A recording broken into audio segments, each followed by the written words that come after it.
काफिला भी रवा दवा है वादी अस्फान से। अब हम जा रहे हैं वादी कुदैत की तरफ। पहुंच जाएंगे इंशाअल्लाह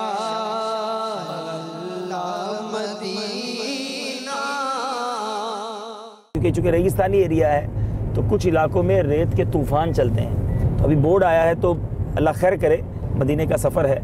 आला हज़रत का वो शेर याद आ रहा है, हमको तो अपने साए में आराम ही सिलाए, हीरे बहाने वालों को ये राह डर की है। मौसम बड़ा हमारा साथ दे रहा है। हालांकि इस वक्त दोपहर का 1:30 बज रहा है, वरना इतनी गर्मी होती है अरब शरीफ में कि हम खड़े भी ना रह सकें। उठते हैं मारे जाते हैं यूं ही सुना किए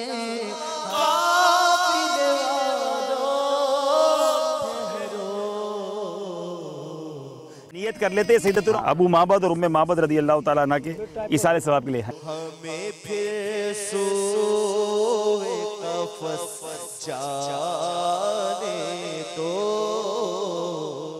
बड़ी तमन्ना थी इस मकाम पर आने की कि यही वो मकाम है जहाँ सैयदतुना उम्मे माबद रदी अल्लाह ताला अन्हा के खैमे हुआ करते थे। ये फ़कत थोड़ी देर की मुलाकात थी। रहती दुनिया में ये वाक़या बड़े ज़ौक़ व शौक़ के साथ सुनाया जाता है। सैयदना अबू माबद रदी अल्लाह ताला अन्हु ने कहा, वो कौन थे, मुझे ज़रा उनका हुलिया तो बताओ। सुबहान अल्लाह।